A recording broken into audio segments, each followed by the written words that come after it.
Israel. Shabbat Shalom para mis hermanos y amigos de la fe. Shabbat Shalom.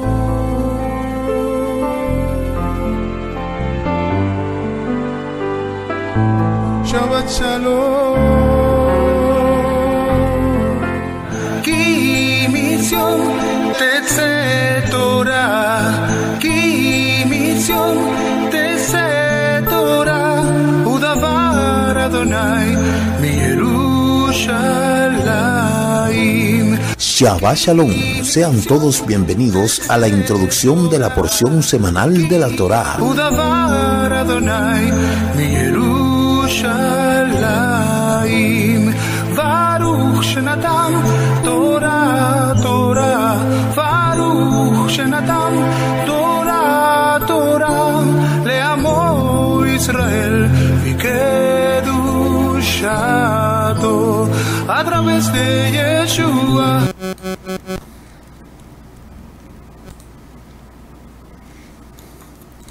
Shabbat Shalom, amados, buenas noches, que el Eterno les bendiga, que el Eterno les guarde. Sean todos bienvenidos una vez más a la introducción de la porción semanal de la Torá. Declara la Escritura en el libro de Shemot, capítulo 31, verso 16, los hijos de Israel guardarán el Shabbat, cumpliendo con él de generación en generación, siendo este un pacto perpetuo, una señal entre el pueblo de Israel y yo, porque en 6 días Elohim creó los cielos y la tierra, y en el 7º día descansó. Con este versículo pues damos inicio a lo que es la introducción de la porción semanal de la Torá. Recuerde suscribirse a nuestro canal Raíces Hebreas de la Fe. Dele clic en la campana para que pueda recibir nuestras transmisiones en vivo y comparta con aquellos que de verdad desean aprender las raíces hebreas de nuestra fe. Visite nuestra web www.ministeriodirectoalcorazon.com. Allí usted tiene todo lo que necesita saber con respecto a nuestro ministerio. Les agradecemos a todos que nos acompañan en esta noche y a aquellos que nos acompañan siempre de lunes a jueves en lo que es el programa Bendición Matutina. De verdad les agradecemos mucho y que el Padre Eterno siga bendiciendo sus vidas, que el Padre Eterno siga recompensando todo el esfuerzo que ustedes hacen por acompañarnos a nosotros. Bendecimos a todos nuestros delegados, colaboradores, seguidores que forman parte de este trabajo que estamos haciendo mancomunadamente. En esta noche, en este momento, tenemos la introducción de la parashá Toldó. Toldó significa generaciones. Vamos a iniciar de inmediato. Baruch atah Adonai Eloheinu melech haolam asher kidishanu beki imanu laman haset. Bendito seas tú, eterno, Elohim, soberano, Rey del universo, que nos ha santificado con tus mandamientos y nos ha permitido llegar hasta este momento. Bendito seas tú, eterno, que nos ha dado tu Torah, una Torah de verdad, una Torah emet. Amén, amén y amén. Toda Rabá, Padre eterno. Pues bien, ahí como hemos estado leyendo toda la semana, tenemos la parashá 6, Toldó, desde el capítulo 25, verso 19 del libro de Bereshit. Bereshit significa en el principio, hasta el capítulo 28, verso 9. Significa generación, descendiente, historia, memoria, crónica, etc. La Haftará la tenemos ahí en el capítulo 28, desde el 7 al 9, el Maftir, perdón, y la Haftará, Malaquías, capítulo 1, desde el 1 hasta el capítulo 2, verso 7. Entrando de inmediato en lo que es esta porción de esta semana, Toldó. Toldó se relaciona mucho con lo que es esa ciudad de España que se llama Toledo, un municipio de España, que es una antigua ciudad como aparece en los libros de historia. Es una antigua ciudad ubicada en una colina sobre la llanura de Castilla-La Mancha, España central, y es la capital de la región y es conocida por los monumentos medievales árabes, judíos y cristianos. En su ciudad antigua, amurallada, también fue una ciudad casa del pintor manierista El Grec. Esta ciudad es histórica y a pesar de que nosotros ya hemos estudiado mucho tiempo esta parashá, pero nunca nos habíamos detenido a visualizar esa importante ciudad. Mire, si ustedes se fijan bien, la ciudad se parece a la Jerusalén amurallada, porque yo estaba buscando qué relación tiene Toledo con esta parashá. Toldó habla de generaciones, pero si hay ahí una relación con esta ciudad, es porque hay algo que se esconde. Hay muchas cosas que así de simple uno no puede verificarla, uno no puede visualizar quizás las cosas desde un punto de vista si uno no se profundiza. Siempre yo le digo a los estudiantes, hay que profundizar, hay que escarbar, hay que buscar, escarbar para conocer más. Entonces, en esta parashá, Toldó, se hace mucho hincapié con esa ciudad que se llama Toledo. Ya sabemos las razones, pero lo vamos a decir más adelante. Mire, como hemos dicho, es una ciudad que fue muy importante, un centro carpetano hasta la conquista romana en 1993. Tras las invasiones germánicas, Toledo fue convertida en capital y posteriormente principal sede eclesiástica del reino visigodo. En el año 711, Toledo fue conquistada por los musulmanes, cuyo dominio finalizó con la toma de la ciudad en el 1085 por Alfonso X. Y es conocida como la ciudad imperial por haber sido sede principal de la corte de Carlos XV y también como la ciudad de las tres culturas, por haber estado poblada durante siglos por cristianos, judíos y musulmanes. ¿Qué significa Toledo? Toledo significa levantado en alto, y por eso es que tiene esa similitud con Jerusalén, la ciudad de Jerusalén, la Jerusalén vieja que estaba amurallada. En el judeo español, que se conoce como ladino, es llamada así. Ahí es donde es la cuna del judeo español, del idioma judeo español, que se le dice el ladino. Algunos relatos legendarios sugieren que la presencia judía en la península ibérica se remonta en el período del rey Salomón en el siglo X antes de la era común, o a la dispersión judía tras la destrucción del primer templo en el 586 antes de la era común. Sin embargo, los judíos llegaron a ella junto con las legiones romanas y su presencia aumentó como resultado. En esta ciudad de Toledo hay una característica que se dice que los judíos vivían muy tranquilamente en esa ciudad y que también era una ciudad donde convergían las tres religiones: el Islam, el cristianismo y también el judaísmo. Allá en Toledo existen muchas muchos monumentos que tienen que ver de esta época y hay escritos muy importantes sobre juderías que había en aquel lugar y también había mucha judaica.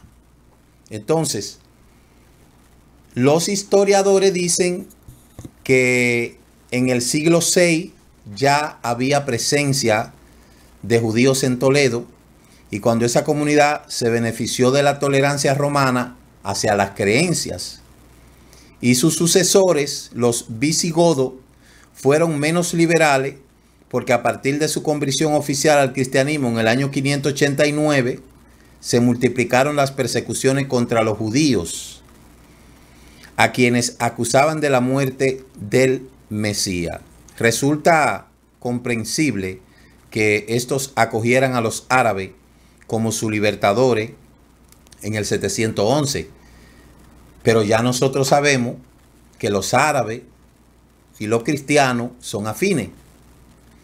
Las tropas del rey Alfonso VI de León tomaron Toledo en el 1085. La aljama local pasó a ser la más importante de su reino.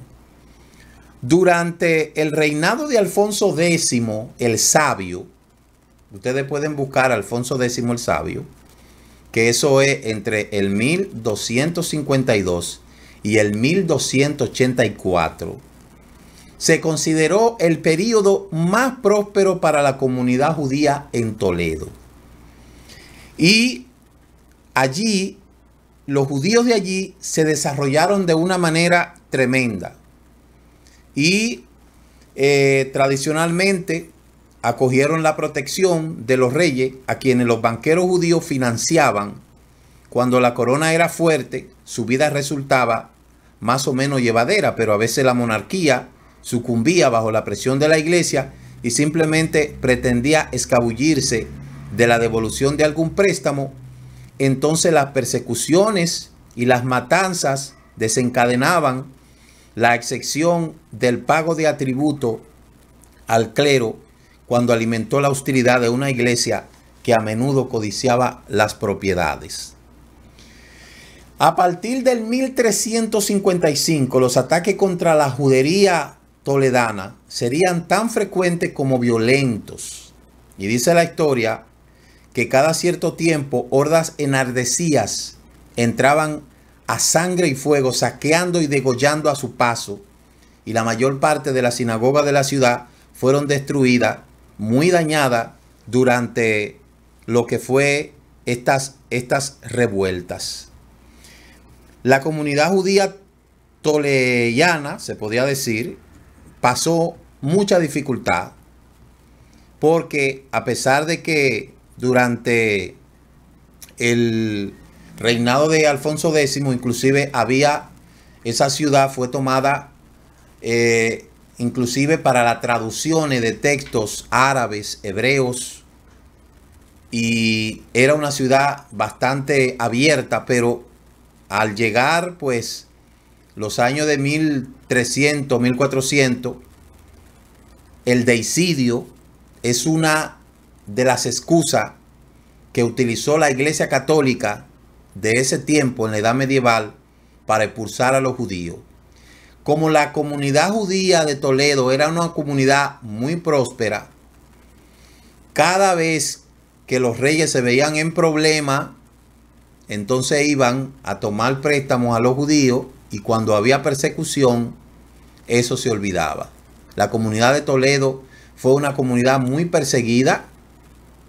Cuando uno lee la historia, es espantoso lo que pasó allí con el deicidio, cómo cientos de judíos fueron masacrados, asesinados, despojados de sus bienes por la calumnia que levantaron a los judíos, que se llama el deicidio.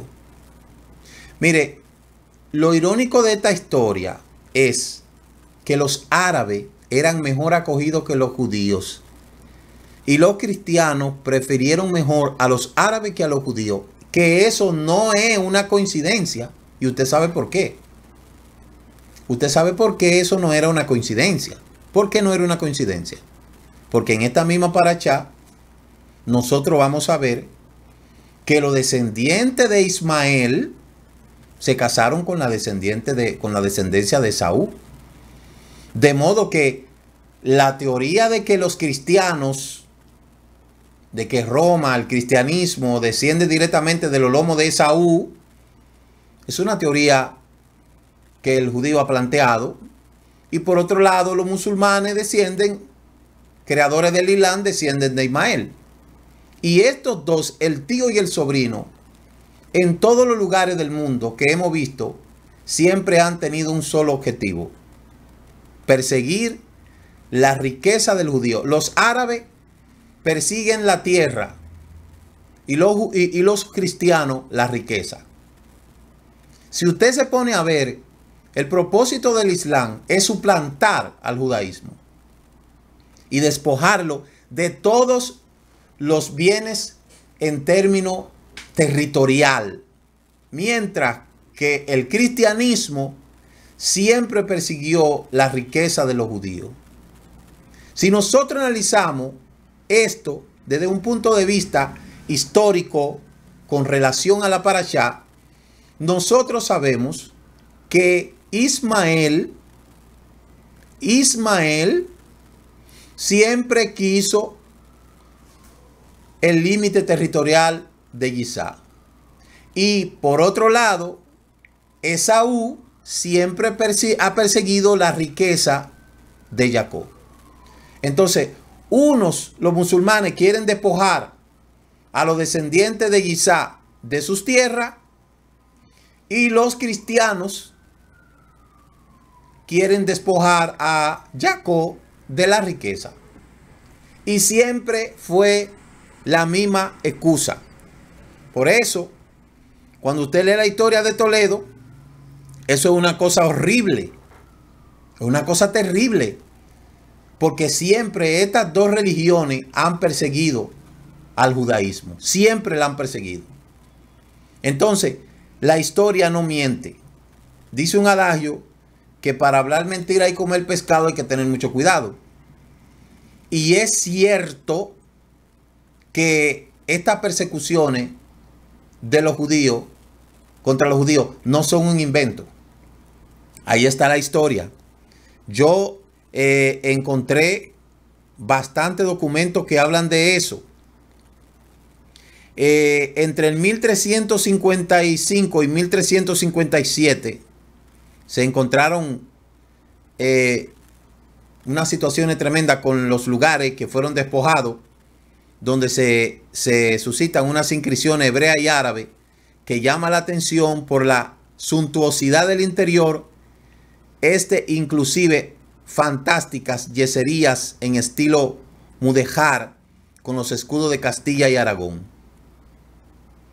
Le quitaban la sinagoga a los judíos, entonces se la dieron a los árabes, y los árabes en todos los lugares donde había una sinagoga querían implementar una mezquita o, en su defecto, una iglesia, siempre tratando de borrar el rastro del judío.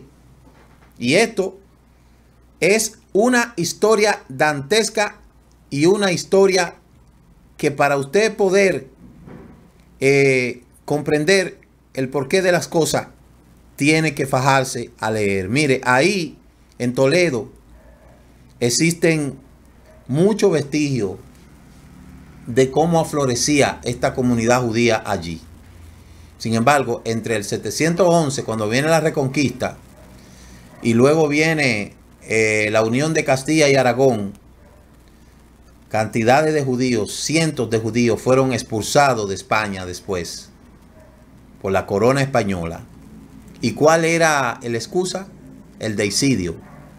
El deicidio es la calumnia contra los judíos de que habían matado al Salvador, y por eso es que el antisemitismo que muchos cristianos tienen, nunca se ponen a analizar por qué el cristianismo siempre le ha tenido odio al judío. Sin embargo, no quieren saber del judío, pero quieren todo lo del judío.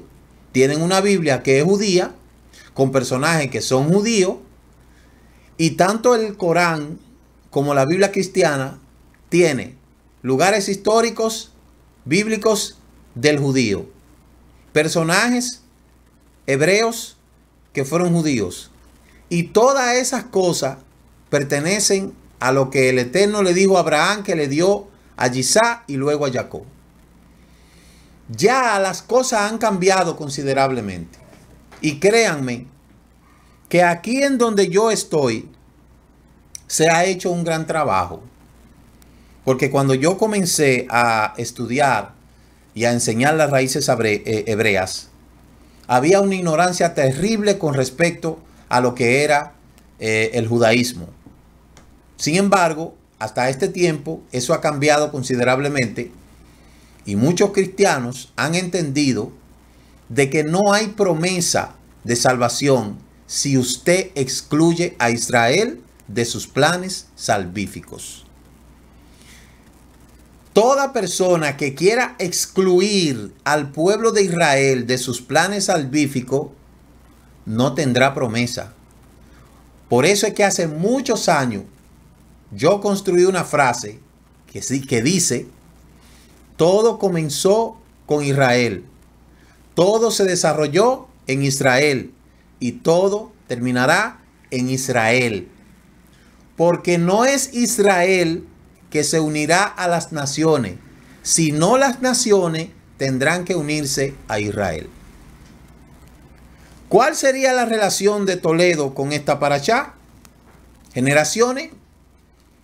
Muchas cosas perecieron en Toledo y otras renacieron. Y por eso es que yo le digo que uno tiene que buscar la yuxtaposición de las cosas cuando suceden. Dicho esto, vamos a continuar en este momento. Vamos a continuar con lo que es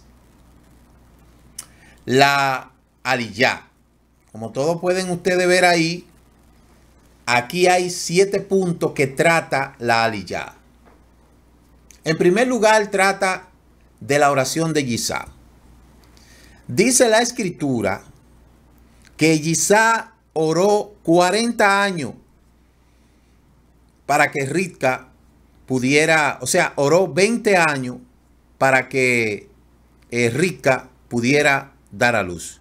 Isaac tenía 40 años cuando tomó a Rivka, y como Rivka era estéril, oró por ella durante 20 años para que ella quedara embarazada. Por eso, cuando queda embarazada, siente que hay movimiento fuerte en su interior y va a consultar al Eterno, que en este caso le responde que dentro del vientre de ella habían 2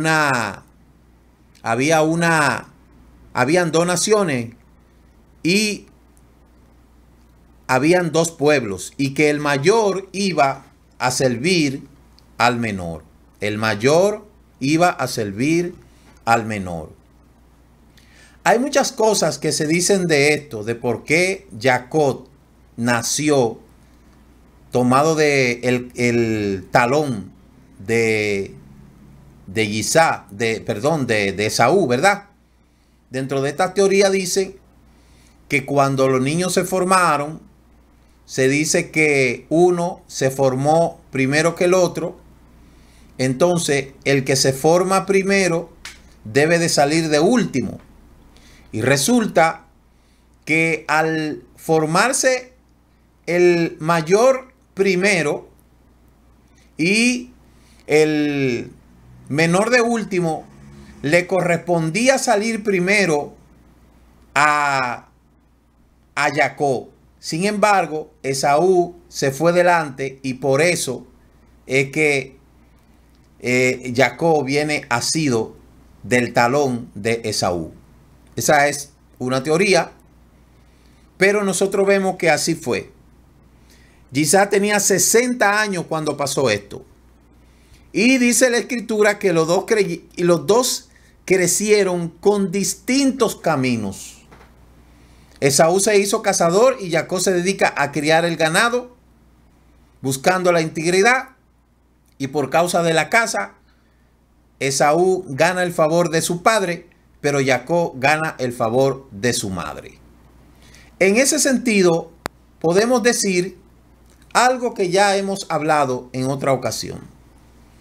Cuando nosotros estudiamos esta parashá por primera vez, de ahí dimos un tema que se llama el error de los padres al hacer diferencia en sus hijos. Fíjese que un error que cometió Yisá dentro de los pocos que cometió fue el ser favorito, tener hijo favorito. Habían dos. Y hemos leído que Rica amaba más a Jacob y entonces Yisá amaba a Esaú. Eran dos polos opuestos estos muchachos. Pero fue un error garrafal el uno identificarse, un padre identificarse con uno y la madre identificarse con otro. Eso es un error que nunca se debe de cometer. ¿Por qué? Porque los hijos se deben de querer independientemente de que tengan sus diferencias. Los hijos, cada uno tiene su personalidad, su identidad, su carácter, y cada uno de los hijos deben de ser delante de los padres igualitarios. Pero dice la Escritura que Esaú era cazador, a Yisá le agradaba eso y que Yisá se complacía con Esaú. Entonces, un día Jacob, que era que estaba en la casa preparando el potaje, que eso era fácil. Eso era Esaú caza y Jacob cocina. Y todo el mundo felices y contentos. Pero no fue así. No se le enseñó eso a ellos. Sino que por un lado el papá se congraciaba con uno y por otro lado la mamá se congraciaba con otro. No nos vamos a meter en cuestiones de que si eso era parte del Eterno, si era la voluntad del Eterno. Independientemente de que haya sido la voluntad del Eterno, eso se debió de manejar de una manera más consciente. Entonces, de aquí nosotros aprendemos que es un peligro el que cada padre tenga diferencia con sus hijos. Los padres no podemos tener diferencia con los hijos, porque esto va a crear una enemistad eterna. Y de ahí es donde vienen las situaciones familiares, donde muchas veces solamente se espera que los padres mueran para que los hijos se maten entre ellos. Entonces eso no debe de suceder. A esta nueva generación de jóvenes que está estudiando la Torá, yo les digo que tomen en observación esas cosas y nunca hagan diferencia entre sus hijos, para que esto no sea un dolor de cabeza en el futuro. Dicho esto, cuenta la parashá en ese aspecto que un día Jacob preparaba un potaje de lentejas rojas y en ese momento llega Esaú del campo agotado y le pide a Jacob que le sirva de los rojos y por eso lo llaman Edom. Por eso a Esaú se le llama Edom, porque era rojo. En ese sentido, hacen un negocio entre ellos. Los hermanos viven siempre haciendo negocio entre ellos. Siempre los hermanos viven haciendo negocio entre ellos, que muchas veces son cosas sencillas y qué sé yo qué, tú me das esto, yo te doy esto. Pero ahí en ese sentido podemos ver que los negocios entre familias no son buenos. Los negocios entre familias no son buenos. Allí llegó Esaú con hambre porque él sabía cazar, pero no sabía cocinar. A lo mejor Jacob sabía cocinar, pero no sabía cazar. Ahora, si hubiesen sido dos hermanitos unidos, ¿verdad? Si hubiesen sido dos hermanitos unidos, Esaú llegaba y le llegaba del campo, le llevaba la caza a Jacob y Jacob entonces lo preparaba y juntos felices por siempre. Si hubiese sido así, el día en que Yisá decide bendecir al primogénito, que en este caso lo hubiese bendecido a Jacob sin problema, Esaú no iba a tener ningún tipo de problema. Pero como no existía unidad, como pasó con Efraín y Manasés, usted ve que Jacob bendijo a Efraín y Manasés, y Manasés era el mayor y Efraín era el menor. Sin embargo, cuando Efraín fue bendecido en lugar de Manasés, Manasés no dice que se enojó ni que dijo te voy a matar cuando mi papá se muera, no dijo eso. ¿Se da cuenta? Entonces todo depende de cómo uno cría a los hijos y cómo uno le da la formación a los hijos. Luego allí la parashá habla de que hubo hambre en la tierra y quizás se fue a Gerar junto con Abimelech, rey de los filisteos, y allí el Eterno se le revela y le dice que no descienda a Egipto, sino que se quede en la tierra. Pero Gisá agarró y se fue para Egipto, y allá en Egipto Abimelech se enamora de Raquel, y entonces el Eterno tiene que intervenir porque Gisá se desesperó. Y entonces Abimelech devuelve a Gisá de su entorno y le dice, vete que nosotros no queremos problema contigo. La primera aliyá de esta parashá es fundamental porque hay varias cosas que hay que tomarse en relación.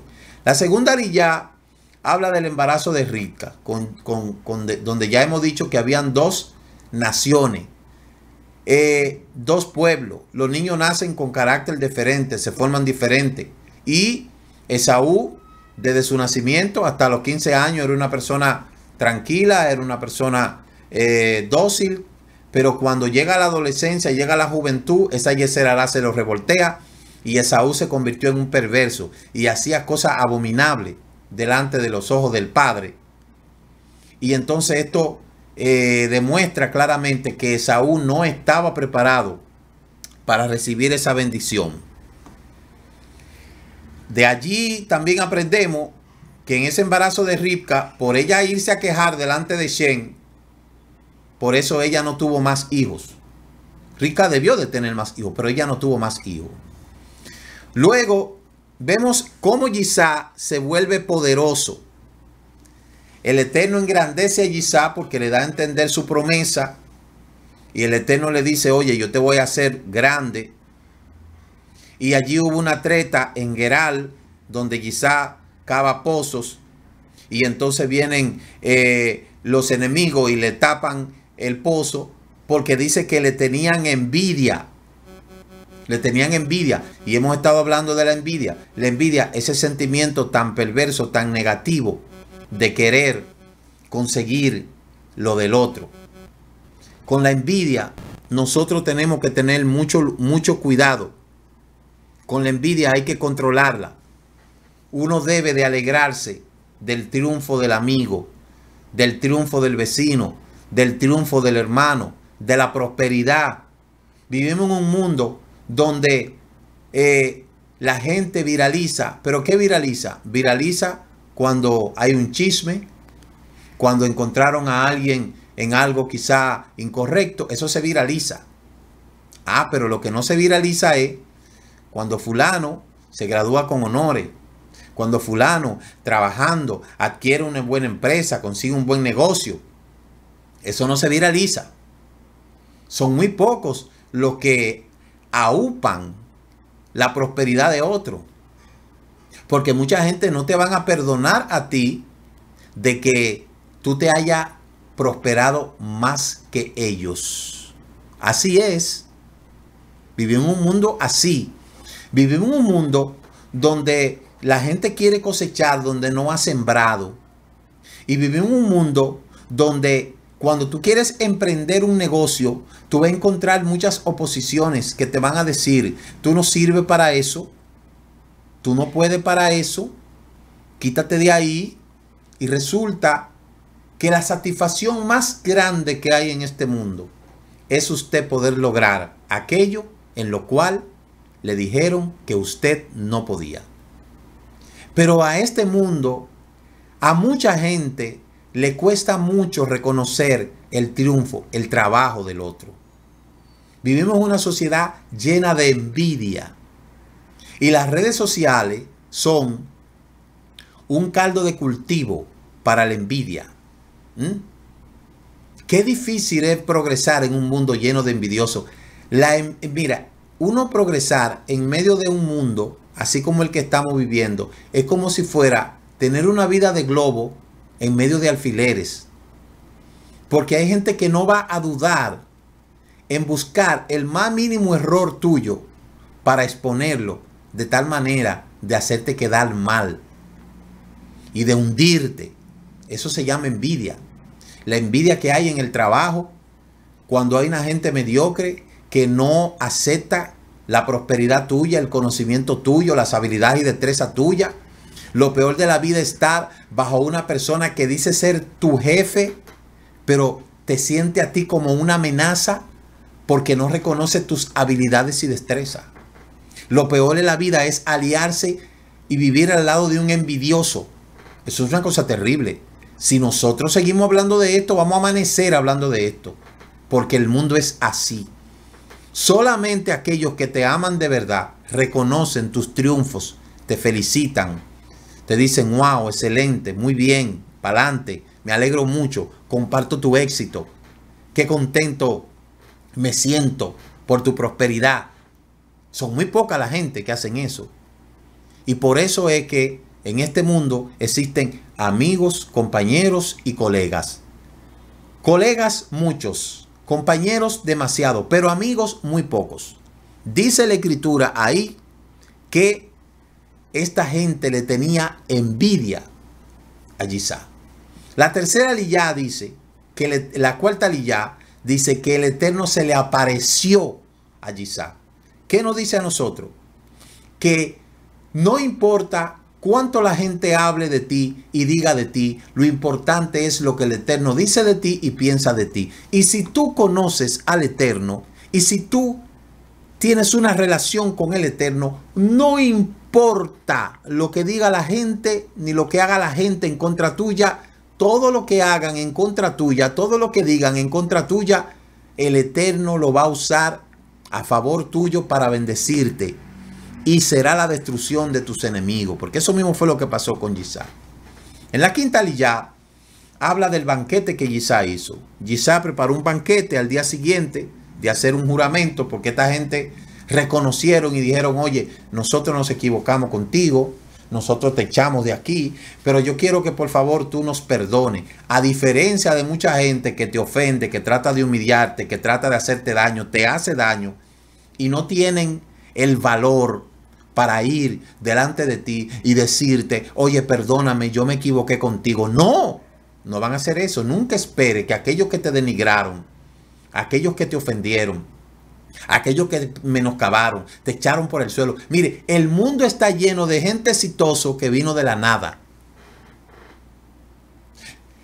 Los grandes hombres exitosos vienen de gente repudiada, de familias repudiadas, de gente que nunca creyó en ellos, de lugares donde nadie los ayudó y los apoyó. Y hay muy pocos que después dicen, oye, me equivoqué contigo, perdóname, estoy aquí a tu disposición. Eso es el mundo en que vivimos. Lamentablemente es así. Pero hay que tener un corazón sano. Hay que tener un corazón sano para cuando uno venga y vea que ese tipo de persona de lo que te trató de hacer daño viene ante ti, no con hipocresía, sino con un verdadero arrepentimiento, tú puedas aceptarle el perdón y tú puedas ser compartícipe de ello, de tus bendiciones. Pero hay gente que no se merece que compartan tus bendiciones contigo. No se la merecen. No se la merecen. Pero Yisá tenía un corazón sano. Mire, lo mejor de este mundo es salir del calabozo de los amargados y no albergar rencor en nuestro corazón, porque el rencor es como una cárcel que sumerge a los corazones en un abismo profundo de oscuridad. Y cuando usted crece sano, es una bendición. Entonces, Yisá hizo el banquete, le dijo, no hay problema, le echemos tierra a eso y punto. Luego viene la bendición de Yisá. El Eterno le dice a Yisá, yo te voy a bendecir. Pronuncia una bendición de 10 oraciones sobre Jacob. Y justo al salir Jacob de su padre, Esaú vuelve de su cacería, prepara un guisado, lo trae a su padre, y su padre le pregunta, ¿quién es Esaú? Y se estremece grandemente y pregunta quién era el que acababa de traerle la casa y ser bendecido. Y Esaú se da cuenta que había sido engañado. Pero Esaú no puede decir que Jacob lo engañó, porque hace muchos años él le había vendido la primogenitura y él dijo, ¿de qué me va a valer a mí la primogenitura si yo me voy a morir? Entonces no puede alegar engaño. No fue engaño. No fue engaño. Por eso Esaú le grita al padre de que lo bendiga, y el padre dice que su hermano se llevó su bendición, y al insistir Esaú llorando, finalmente el padre lo bendice, pero no es una bendición como él quería, y por eso guarda rencor contra Jacob y dice, te voy a matar después de la muerte de tu padre. Pero no fue Jacob que engañó a Esaú, porque fue ciertamente en algo consciente. Entonces cuando Rebeca escucha esto, le dice a Jacob, huye de tu hermano a Harán, y allí se queda hasta que el furor de Esaú se calma. Y luego habla con su marido diciendo que no quiere que Jacob tome mujer de entre las hijas de Het. Entonces Yisá llama a Jacob, le bendice y le dice, no tome mujer de las hijas de Kenán. Y luego le envía con una bendición a la casa de Betuel, su suegro, para que tome allí una mujer de las hijas de Labán. Pero ¿qué hace Esaú? El niño querido de Yisá. Esaú va y se casa con mujeres cananeas. Y no solamente una, 2, 3, 4. Y hace todo lo que le desagrada a Yisá. Porque así es la cosa. Mientras más usted apoya a un muchacho, usted lo que está es creando un tirano. Y cuando ese muchacho descubra que usted es débil por él, entonces lo va a manipular y lo que va a hacer que lo va a hacer sufrir. Por eso es que hay que tener cuidado. Porque Saúl pudo haber actuado de otra manera, pero sin embargo no lo quiso hacer así. Al contrario, todo esto que desagradaba a Yisá, Esaú lo hacía. Esaú se casó con mujeres cananitas, porque dice la escritura, porque vio que esto desagradaba a Yisá. Y en la última lilla habla de la salida de Jacob, cuando se va a Padán Aram, allá a la casa de Labán, y cuando Esaú entiende que las hijas de Canaán no son agradables a su padre, al enviar a Jacob a la casa de su suegro para tomar de allí esposa, se va a Ismael y toma una de sus hijas como su tercera mujer. ¿Ve lo que yo le digo? ¿Se da cuenta lo que yo le digo? Que cuando usted analiza el odio que le tenía Esaú a Jacob centralizado, oiga bien, en toda esta cosa que tiene que ver con la religión y el vínculo de Esaú, usted se da cuenta. Dice que ciertamente Esaú hizo sufrir mucho a Yisá en sus últimas instancias. Por eso, cuando Yisá despide a Jacob, allí entonces Esaú va y se casa con mujeres que no le agradaban. Vamos a leer para que ustedes vean lo que yo le estoy diciendo. Que ahí damos por finalizado de que Esaú no estaba preparado para recibir esa bendición. Si nosotros leemos el capítulo 26, capítulo 27, nosotros nos vamos a dar cuenta ahí. Y por eso esta paracha hay que leerla con mucho cuidado para que podamos entender y encajar el por qué suceden algunas cosas. Mire, Si nosotros leemos el capítulo 28, verso 8, dice: y asimismo Esaú, que las hijas de Canaán, vio asimismo Esaú, que las hijas de Canaán parecían mal a Isaac su padre, y fue Esaú a Ismael. ¿A dónde fue Esaú? A Ismael.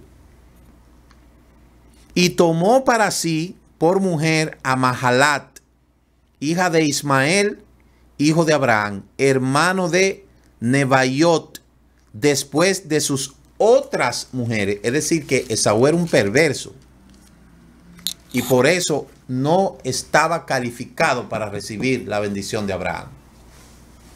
Y esa es la situación.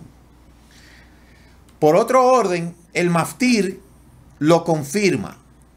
Mire lo que dice el Maftir, que lo confirma, para que usted vea. Dice el Maftir: y que Jacob había escuchado a su padre y madre y se había ido a Padán Aram. Esaú también vio que las mujeres de Canaán eran malditas delante de su padre Isaac. Así que Esaú fue a Ismael y tomó parte de las mujeres que ya tenía, a Mahalat, Bashemat, la hija de Ismael, el hijo de Abraham, la hermana de Nebaiot, para ser su esposa. Entonces mire aquí los descendientes de Edom y los ismaelitas. Mire, de Edom, que habitan el sur de Jordania. Los ismaelitas, Ismael, padre de los árabes. Moab, Jordania central. Agar, Egipto. Gebar, el Líbano. Amón, norte de Jordania. Amalek, descendiente de Saúl. Filistea, Gaza. Asiria, Irak. Tiros, sur del Líbano y sur Asiria. Y en esa gráfica pequeña que usted ve ahí, usted puede ver los descendientes que nacieron de Ismael y de Esaú, que es Edom. Todos los enemigos de Jacob descienden de Ismael y de Esaú. Por eso es que le digo que el cristianismo y el islam se llevan muy bien. Y ellos preferirían, los musulmanes preferirían que se case la gente entre cristianos y musulmanes y que no miren al judaísmo, porque eso es algo que a ellos les gusta. Eso es para que usted vea cómo los descendientes de Esaú y los descendientes de Ismael se han unido por cientos de años para destruir a la descendencia de Jacob, pero no han podido hacerlo. Ya para ir concluyendo, la Haftará habla del libro de Malaquía, donde habla del amor del Eterno hacia Israel, los pecados de los Coanín, la condenación de los matrimonios mixtos, el día del Eterno, el desprecio de los Maaser al Beit Amistad y los juicios del Eterno. En el contexto histórico de Malaquía, Malaquía es ubicado en el periodo post-exilio junto con Zacarías y Ageo. Y debido a que los pecados denunciados por Nehemías son similares a los mencionados por Malaquía, esto sugiere que ambos eran contemporáneos. Posiblemente Malaquía escribió después de Nehemías, regresó a Persia en el 433 antes de la era común y durante el segundo periodo como gobernador. Sin embargo, es muy posible que el gobernador mencionado en el capítulo 1, verso 8, no se trate de Nehemías, porque la primera alternativa parece más razonable. Malaquía parece haber sido el último profeta de la era de lo que es la Torá, aunque hay quienes le dan a Joel una fecha más tardía. Y ahí usted puede ver la relación que tiene Malaquía con la Parashá, el hecho de que el Eterno siempre estaba en disputa con Israel porque no era aceptado el matrimonio mixto, lo que hizo Esaú en desobediencia a lo que es Isaac. Entonces, esta parashá, hay muchas cosas que enseñan a uno para poder entender ese conflicto existente hoy entre el cristianismo y el islam en contra de Israel. En esta parashá usted puede conocer las razones del origen de toda la calumnia que le han hecho a Israel. Las calumnias medievales, como el deicidio, fue una de las calumnias medievales. La acusación de la judaización. Acusaron a los judíos de judaizar a los cristianos, cosa que eso es falso. Calumnia de que aún los rabinos medievales estaban haciendo sacrificio con niños cristianos. Toda esa calumnia, ¿de dónde surge? Surge de los descendientes de Esaú. Los descendientes de Esaú siempre han querido despojar a los descendientes de Jacob de sus riquezas. Y los descendientes de Ismael siempre han querido despojar a Israel de sus tierras. Siempre ha sido así el conflicto. Unos quieren la tierra y otros quieren la riqueza. Y cuando vemos las persecuciones de los judíos a través de la historia, por medio de las cruzadas, las inquisiciones, todo era lo mismo. ¿Cuál era lo mismo? Despojar a los judíos de su riqueza. Eso fue lo que hizo los reyes de Castilla y Aragón cuando firmaron el decreto de la Alhambra el 31 de marzo del 1391 en la ciudad de Alhambra, valga la redundancia. Cuando usted ve toda la persecución de los árabes contra los judíos en lo que es el Imperio Otomano, usted puede darse cuenta cuál era la lucha. La lucha era despojar a Israel de sus tierras, exterminar a los judíos completamente. Y por otro lado, Esaú haciéndose de todo lo que era de valor en términos material. Mire lo que pasó con el segundo templo. ¿Qué hizo Tito? Destruyó el segundo templo. Se llevó todas esas copas, como lo hizo Babilonia también. Cuando usted busca a los babilonios, ¿de dónde descienden? Busque que tienen una afinidad muy cercana también con Ismael.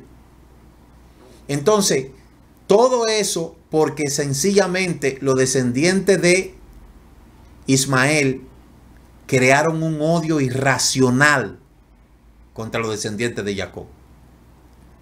Los descendientes de Esaú han creado un odio irracional contra los descendientes de Jacob. Entonces busque ahora quiénes son los descendientes de Esaú y quiénes son los descendientes de Ismael. Y usted ahí va a entender por qué hay una componenda para tratar de destruir a Israel. La escritura habla de Amalek. ¿De dónde viene Amalek? Amalek desciende directamente de Esaú. ¿Cuántas veces ha querido Amalek destruir a Israel? ¿Cuántas veces? La primera vez lo hizo cuando atacó al pueblo en Refidim. Lo atacó por la espalda, cobardemente. No permitió que entraran al pueblo ni que pasaran por ahí. Los atacó. Luego vemos a Amalek. Cuando Amalek es derrotado, luego vemos a Amalek que emerge de nuevo. Y en los tiempos del cautiverio en Susa, toma a un malvado llamado Amán, que quiere exterminar a los judíos también. Y luego más adelante vemos entonces cómo eso emerge de nuevo en el antisemitismo, en el antijudaísmo, en el antijudío, de querer destruir a Israel.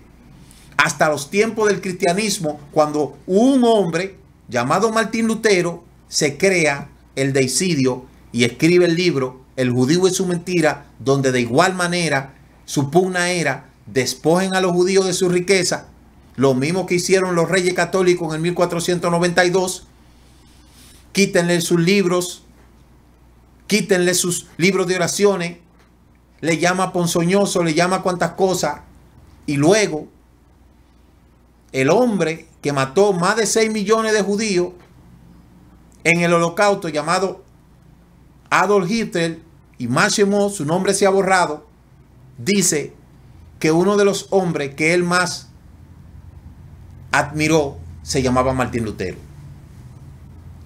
Entonces yo llevo años diciendo eso. ¿Y todo eso por qué? Por un odio albergado de una persona que nunca perdonó. Que aunque Esaú, entre comillas, perdonó a su hermano, como más adelante lo vamos a ver, Los descendientes de Esaú nunca perdonaron a Jacob. Ni los descendientes de Ismael nunca han perdonado tampoco a Jacob. Entonces, esa es la lucha que tenemos en el mundo. La lucha de las tinieblas. La lucha de por un lado, la bendición y por otro lado, la maldición. Y esa es la lucha que se está librando en el mundo. La lucha de las tinieblas. El querer borrar a Israel del mapa. El querer exterminar a Israel del mapa. El querer decir, se acabó Israel. Usted no ve como ese presidente de Siria y esos sitios, cuando hablan de borrar a Israel. Hablan de acabar con Israel. Hablan de destruir a Israel. Esa es la situación. Y cada vez que hablan, cuando usted ve cualquier líder de Hezbollah, cuando usted ve cualquier líder de cualquiera de esas células terroristas, ¿qué es lo que quiere hacer? ¿Borrar a Israel? Los historiadores han querido borrar a Israel. Borrar a Israel del mapa. Han querido acabar.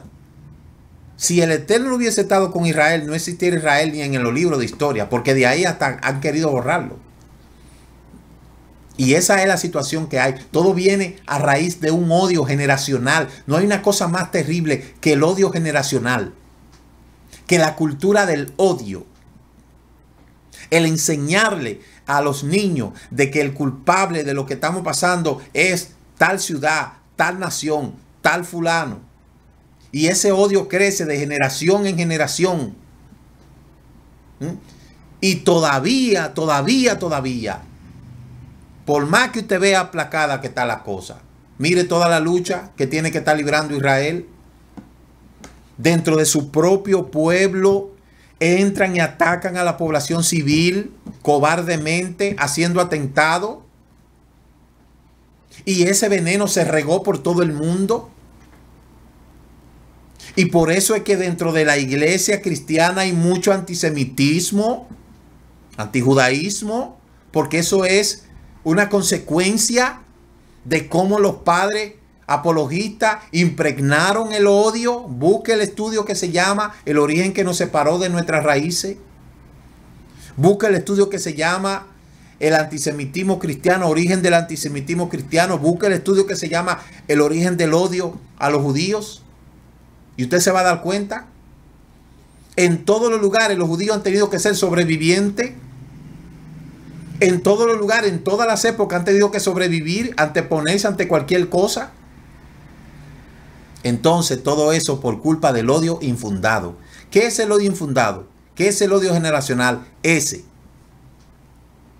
El maldecir, atacar, tildar, vejar a una raza, a una etnia. ¿Usted cree que lo que hizo Adolfo Hitler fue una cosa chiquita? Yo por eso le digo, cuando usted vaya a Israel, vaya al Habashen, allá, al holocausto, al Museo del Holocausto, en el Monte Herzl. Usted toma un Uber donde quiera y lo lleva allá mismo. Y vaya a ver si lo que está ahí, eso es falso. Vaya a ver, cuando usted vaya a Alemania, váyase para esos sitios donde estaban los centros de exterminio. Vaya a Treblinka, vaya a Auschwitz, Birkenau, para que usted vea, a ver si eso fue un invento de los hombres o de los historiadores. Chequee los libros de historia, vea The History Channel, vaya a ver qué es lo que los judíos han hecho, qué es lo que Israel ha hecho, qué es lo que ha pasado, porque hay tanto odio. ¿Por qué? Por la envidia. Si el Eterno no hubiese estado con Israel, de Israel no quedara ni la I. Pero para mala suerte de mucha gente, no hay salvación si Israel no está incluido ahí. Por desgracia de mucha gente. Nadie puede ofrecer nada que está escrito en la Escritura si no incluye a Israel en sus planes. Y va a venir un momento en la historia de la humanidad, quizá nosotros, los de esta generación, no vamos a ver eso, pero va a llegar un momento en la historia de la humanidad donde aquellos que dicen ser creyentes, que tienen como fundamento la fe de Abraham, van a tener que decidirse si estar a favor de Israel o si estar en contra de Israel. Va a llegar ese momento. Quizá nosotros en esta generación que nacimos en los años 70 no lo veamos, pero va a venir.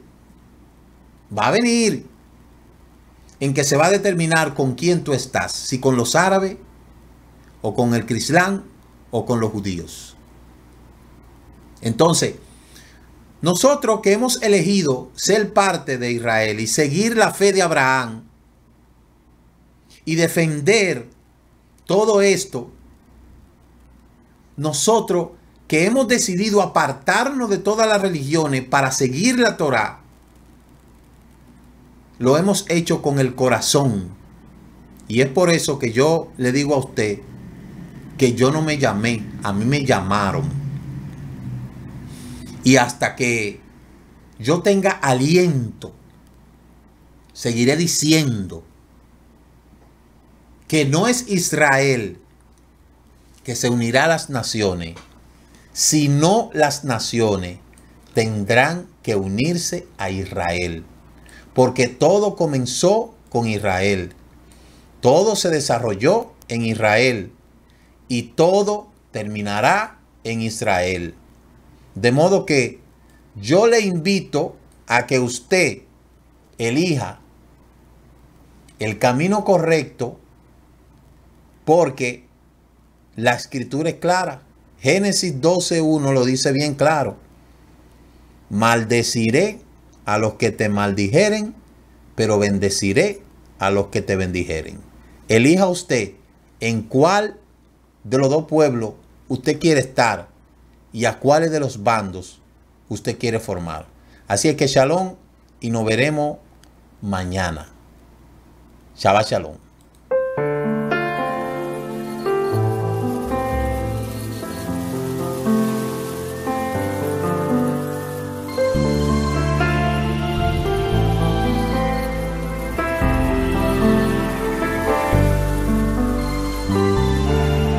Shabbat Shalom del Kol Israel. Shabbat Shalom para mis hermanos y amigos de la fe. Shabbat Shalom.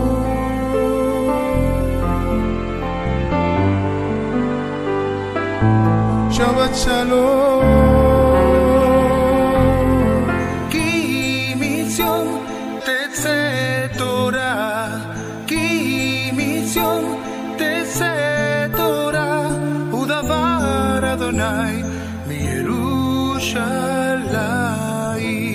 Muchas gracias por haber compartido con nosotros la porción semanal de la Torá. Comparta con aquellos que de verdad desean aprender las raíces hebreas de nuestra fe y nos veremos la próxima semana en la introducción de la porción semanal de la Torá. Shabbat Shalom. Laila Tov.